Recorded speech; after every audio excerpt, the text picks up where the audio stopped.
সূরাতুল গাশিয়া মাক্কিয়া। বিসমিল্লাহির রহমানির রহিম। হাল আতাকা হাদিসুল গাশিয়া। হাল মানে কি? আতাকা আপনার কাছে এসেছে। হাদিসুল গাশিয়া, গাশিয়া হচ্ছে আচ্ছন্নকারী, অর্থাৎ সেদিন মানুষের হিতাহিত জ্ঞান তোমার ঢেকে যাবে, আচ্ছন্ন হয়ে যাবে। এটার অনেক অনেক ব্যাখ্যা আছে। কেউ বলতেছে যে আচ্ছন্ন দুনিয়াতে যারা কষ্ট করছিল সেই কষ্ট তাদের আর থাকবে না, কষ্টটা ঢেকে যাবে। অথবা দুনিয়াতে যারা আনন্দ করতেছিল, বেশি ফুর্তি করতেছিল, তাদের আনন্দ ফুর্তিও সেই দিন কি ঢেকে যাবে। তা আপনার কাছে আচ্ছন্নকারীর সংবাদ কি এসেছে?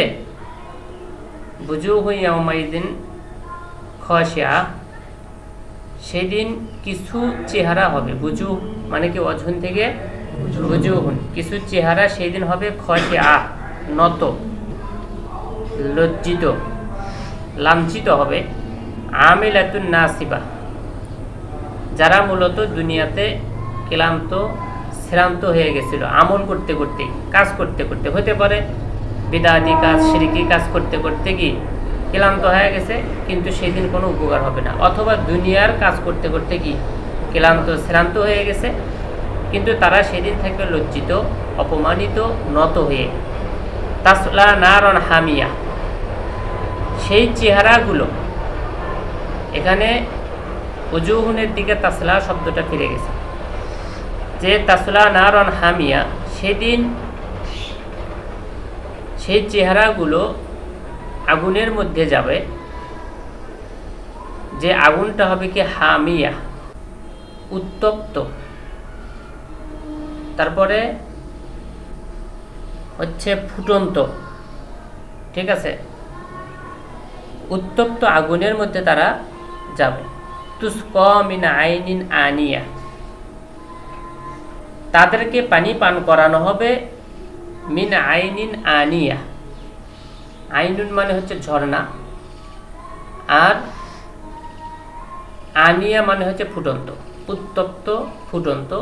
এগুলো আলাদা আলাদা জায়গায় আলাদা আলাদা শব্দ কি করতেছে, ব্যবহার করতেছে। এই যে পানি পান করানোর পরে, খাওয়ার পরে, লাইসা লাহুম তুআমুন ইল্লা মিন যরি, তাদের জন্য কোনো খাবারও থাকবে না। লাইসা লাহুম তুআম, লাইসা মানে নাই, লাহুম মানে তাদের জন্য, তুআমুন মানে খাবার। তবে কি আছে? ইল্লা মিন যরি, যরি মানে হচ্ছে কাঁটাযুক্ত ডাল। তোমার গরু ছাগল যে পাতা খায়, এই জাহান্নামীর ব্যক্তিদের জন্য সেই পাতাও থাকবে না, তোমার ডাল থাকবে, ডাল। গাছগাছালির যেরকম ডাল দেখা যাচ্ছে, এই ডাল থাকবে, তাও আবার কি আলা, কাটা।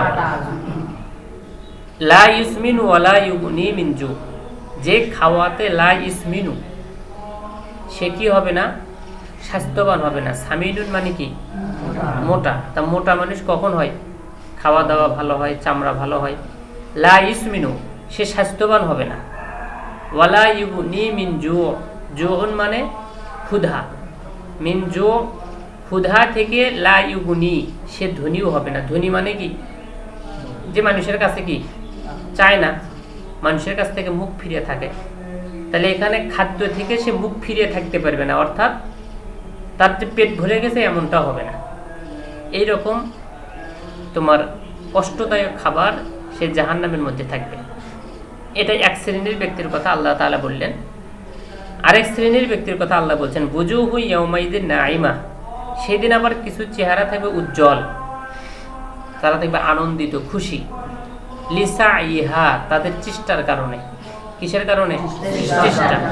দুনিয়াতে তারা চেষ্টা করত আল্লাহকে পাওয়ার জন্য, তার রাসূলের আনুগত্য করার জন্য, ইসলাম পালন করার জন্য। এই চেষ্টার কারণে তারা সেই দিন হবে কি আনন্দিত। রাজিয়া, তারা হবে সন্তুষ্টিত, অর্থাৎ তারা রাজি থাকবে, তাদের সাথে যে বিচার ফয়সালা যেভাবে করা হবে তারা হবে খুশি। ফি জান্নাতিন আলিয়া, তারা থাকবে সুউচ্চ জান্নাতে, জান্নাতে থাকবে। আর আলিয়া মানে কি উঁচু, উঁচু, আলি মানে উঁচুতে থাকবে। লা তাসমাউ ফিহা লাগিয়া, তারা তার মধ্যে, অর্থাৎ ফিল জান্নাহ, জান্নাতের মধ্যে তারা শুনবে না, লাগিয়া কি কোনো অশ্লীল কথা, খারাপ কথা, ফাহিশা কথা। ফিহা আইনুন জারিয়া, সেই জান্নাতের মধ্যে থাকবে প্রবাহমান ঝর্ণা। আইনুন মানে ঝর্ণা, আর জারিয়া মানে প্রবাহিত।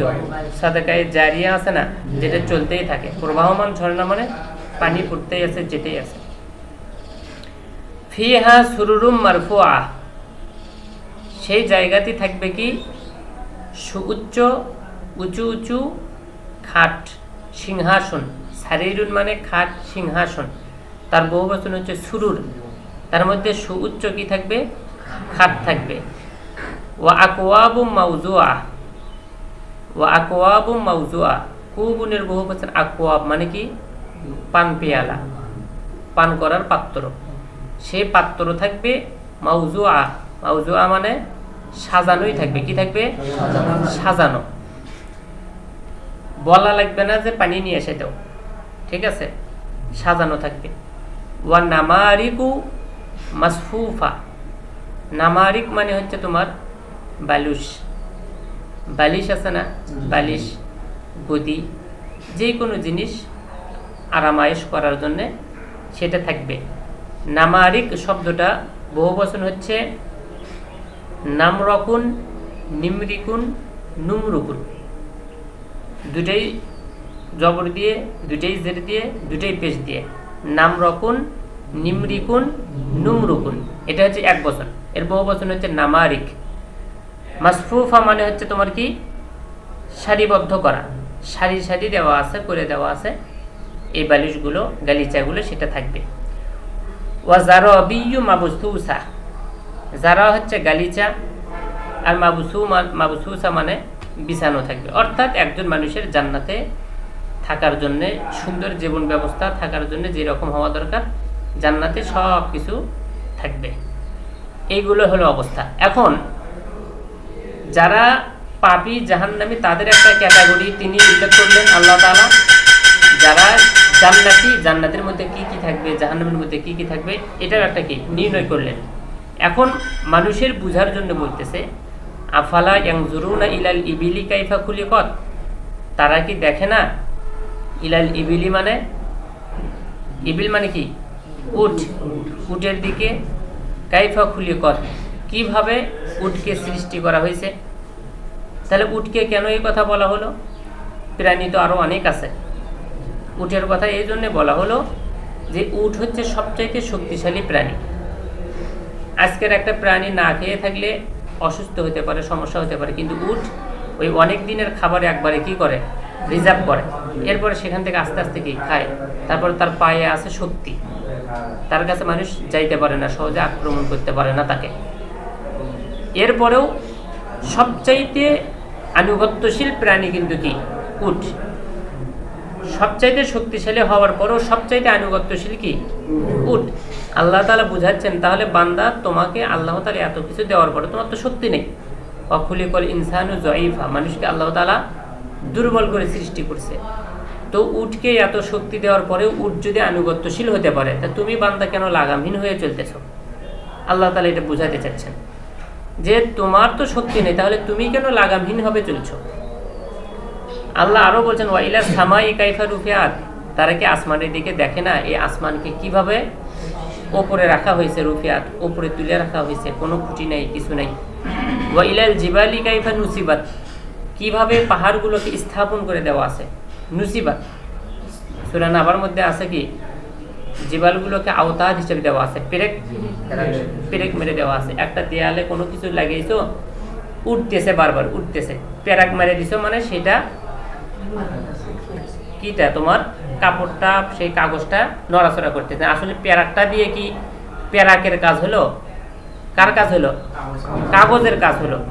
অনুরূপভাবে এই তোমার পাহাড় দিয়ে কাজ হয়েছে কি জমিন যাতে কি না করে, টলমলো না করে, এটা আল্লাহ তাআলা দিলে। তা আল্লাহ তাআলা এটা শক্তি, যে তারা কি পাহাড়গুলোর দিকে দেখে না, কাইফা নুসিবাত, কিভাবে এইগুলোকে স্থাপন করে দেওয়া আছে।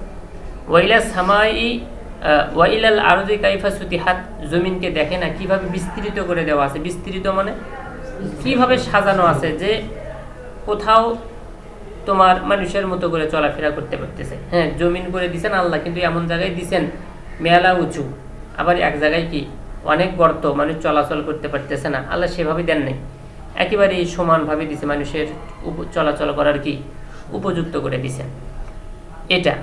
এখন আল্লাহ তাআলা বলছেন ফাজাক্কির, মোহাম্মদ তুমি স্মরণ করে দাও, ইন্নামা আনতা মুজাক্কির, আপনি তো কেবলমাত্র কি, আপনি তো কেবল স্মরণ করণে দেনেওয়ালা, অর্থাৎ আপনি শুধু উপদেশ দিবেন।